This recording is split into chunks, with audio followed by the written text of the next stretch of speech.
Hey there everybody, the Uno shifter is finally here, the most compatible shifter out there on the market, which I think is saying something in this world of planned obsolescence that we live in. In this video, I'm going to try to answer some frequently asked questions as well as try to let you know if it's for you or if it's not. I get that the shifter is expensive and want you guys to be fully prepared and aware of everything. If you don't know, this shifter project was facilitated by Jim from Merry Sales. We did a shop visit with them. Pretty interesting story. Jim made it possible to have this made by Diacomp, and it uses the same ratcheting mechanism that Grant had recreated for their own silver shifter. That in itself is a pretty fascinating story. You know, a ratchet in a friction shifter, you think it would be pretty simple, but Suntour destroyed the old Touring. Grant had to have it recreated at great expense, and that's what they used in their silver shifter, and we got their blessing to use it with this one. In terms of how this compares to the prototype, it's largely the same. They did change the Phillips screw to a longer wing nut. I don't have the prototype with me at the moment. I loaned it out to Adam Sklar for his trip on the Divide, where he used it using a 12-speed SRAM, and I think it was like an 11 to 51 or 52 cassette. And he reported that it works great, shifted really smooth, no misshifts. Okay, just to be absolutely clear about what this is, what it isn't, and who it's for. It's a bar end shifter that's based on the existing Any-Ciclo shifter lever. The lever itself has been around for a while. It comes in a down tube version, which I've been using on the Money Hachita.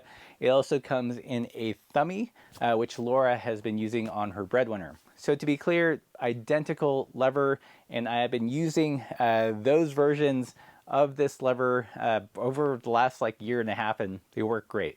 What is so special about this shifter compared to something like the Microshift, what is this, SRM12? Just like the Microshift, it pulls enough cable to work with modern 11 and 12 speed rear derailleurs. Since about the 11 speed time, the amount of cable pull to move a rear derailleur has increased. That's why when you use something like the Rivendell silver shifters on, say, an 11-speed derailleur or 12-speed derailleur, you can get almost all the way through the cog, but not those last two gears. In order to get to those last two gears, this has a much larger barrel, but functionally it pulls the same amount of cable and works very similar to the Microshift shifter. So if these are about the same, why would you get this one? Well, the whole point of this project is that this shifter has a ratchet, which hopefully you guys can hear. If you are truly a friction-only aficionado, then this is a shifter you want. You know what the ratchet does. It feels better when it shifts. It holds the gear better, and this actually has a much longer lever than the Microshift, so a lot easier to fight the forces of a derailleur clutch. The Microshifts work best as index shifters, but they kind of suck when you run them in friction. There's no ratchet, so the shifting just feels kind of dead. It's a constant balancing act between getting the right tension so it will fight the clutch on a rear derailleur, but not so tight that you can still shift pretty smoothly. Another thing is that the Microshift only has a hex head to tighten it. So when it loosens, which it will, if you're using this in friction, you're gonna have to stop, pull out a tool, and tighten it. The Uno shifter, however, has a D-ring, so you can literally just flip it open and tighten it as you're riding. Super simple. You don't have to do it very often. In fact, I suggest using some blue Loctite when you install the shifter, and you're probably going to have to not adjust it once it's all set up. So to be clear, to end the confusion, works functionally the same as the Microshift, but feels nicer, has a longer lever for more leverage, has that ratchet, and you can adjust it on the fly. And it's silver. I think this looks way better than this thing. Okay, so I'm using it on the Sklar right now, and it's being run as a double. The rear derailleur is a SRAM GX 10-speed rear derailleur. It's back when SRAM was cool and they were doing this whole Wi-Fi concept, which they've since dropped. You can use this with old derailleurs that use that 2-to-1 cable pull, basically anything from 6 to 10 speed, as well as all the modern ones from 11 to 12. Honestly, if you're just going to use a older, let's say 9-speed rear derailleur, this is a little overkill. Just get the Rivendell silvers, but this is a nice shifter to have around when you don't know which era rear derailleur you're working with, or if you just want a shifter that will literally work with every single cable pull rear derailleur out there. I've personally tested this on 1x11 rear derailleurs. It works great. SRAM Eagle 11 speed and 12 speed works great. I think Adam was running SRAM 12-speed on his Tour Divide bike. Nolan from the Bike Sauce channel tested this with Dior 12-speed, works great. I've tested this using a 12-speed Dior rear derailleur pulling across an 11 to 52 11-speed cassette. So you can totally mix and match 11-speed cassettes or 12-speed rear derailleurs or vice versa. That's the beauty of this. Whatever drivetrain you throw at it, it's most likely going to work. There are a couple things that I want to point out here. Some people who have already purchased it have remarked on the cable channel here how it's rough and it's not polished. It's rough and not polished. It's like this on the down tube version as well as the thummy version, which I've been using for, well over a year. Even though it doesn't look super finished, does not add any cable fray in my experience. I honestly didn't realize it was like that until someone pointed it out, because I just haven't had any problems shifting. If this roughness in the channel is going to bother you, just don't buy it. Looking at how it works, it's not as if the cable is rubbing across the channel. It's more or less like unwinding. And again, like I've said, I've used this in the down tube version. Laura has used it in the thummy version for well over a year and no problems with the cable fraying whatsoever. Okay, so this is the part of the video where we get a little bit hacky. Some people have wondered if this would work with these guys, the Gevinal shifters. It will not work with the Audax shifters, which use the old style Dicom shifter just because of the larger diameter. It doesn't line up with the cable hole. This shifter, I'm not sure which this is, but I think this is one I've been using on a 11 or 12 speed derailleur. So I'm gonna see if it mounts on this one and if the hole lines up, and see if you can in fact use this lever with the Gevinal. So give me a second. Okay, so I have put the Uno shifter on the Gevinal and it almost works. I measured the barrel diameter of the microshift shifter that they use with this, and it came out to something like 29 millimeters. This is a little larger at something like 31, 30-ish. So it technically kind of works, but it's notchy because the oversized barrel runs into the cable stop here. What's interesting is that it looks like it could potentially work. I did have to use the microshift attachment nut and not the wing nut, which is kind of a bummer. But you would have to bypass the Gevinal cable stop and use the one that comes with the Uno shifter. And you would have to shave off a little bit of the kind of shift mount here. Does that make sense? The barrel's too big to work naturally. The cable doesn't route out where the Gevinal shifter has it routed. So you bypass that, use the original one. The housing can go in there just fine.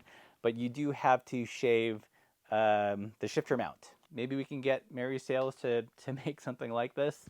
I do have to say my favorite iterations of the Gevinal shifters are the Audax with the Dicom shifters, because the lever is so long and it takes far less force to shift it. But I'm not going to shift it too much because it's going to mar it. It would work if you were down to kind of shave the pod.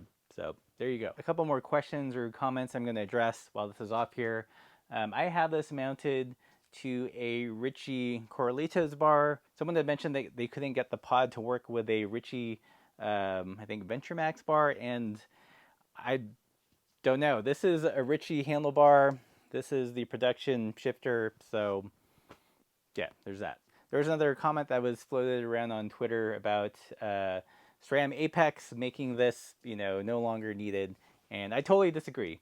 For one, SRAM Apex only works with 12 speed. Again, this works with all rear derailleurs. That's one of the key selling points. SRAM Apex is index, so your bike tips over, your derailleur hanger gets bent. It's probably not going to shift great. With this, it still has a higher tolerance for just like a janky system on your bike. So if you want to spend more time riding and less time fiddling with index shifting, this is still the way to go. Also, SRAM Apex, hydraulic only. So again, if you like to run mechanical brakes and want to get a mullet system going on, this is, I think, still the better option. And yet another thing, SRAM Apex, hydraulic brakes and only in flat mount. Again, that limits the bikes that you can put it on if you want to put it on a converted mountain bike or the Sklar Super something here. This uses the IS mounts. So if you were to get SRAM Apex, you'd have to do some hydraulic brake surgery and swap it out to flat mount. With this, you can put it on a road bike with flat mount or a mountain bike with post mount, whatever. It's still way more flexible. And the flexibility, the adaptability, the reliability, and its backwards compatibility, that is the value proposition of the shifter. One thing I did want to see is if the shifter would work with Campy Ekar. Fortunately, I've got one upstairs, 13 speed. So let's throw it on that and see if it shifts all the way to 13. Okay, so we're back. I've got the shifter on this bike here, Titanium Sling Cycles review coming soon, and it is equipped with Campy Ekar, 13 speed. So far we've established that the Uno shifter works with 11 and 12, but will it do 13? Let's find out. I should point out a couple things. You might see this unorthodox cable routing and some masking tape. This is what's known in the industry as a test. So if you haven't figured it out, don't suggest riding with it like this. This is just to see if it works. Some people might be confused. They were confused by Nolan's video. Just want to clear it up. Okay, enough sassiness. I'm going to refocus the camera on the rear derailleur, and we're going to see if the shifter goes to 13. Once again, this is a test. Not saying you should ride it like this. Definitely cut the cable if you go out on the road. We're just going to see if it shifts through the cassette. It actually feels pretty good. The lever is really nice, and it's doing a pretty good job with the Campy rear derailleur, which has like a stupid strong clutch.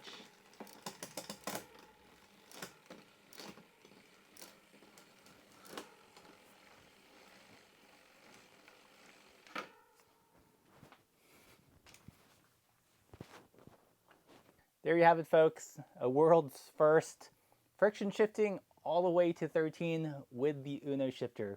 Let's do it one more time just to make sure.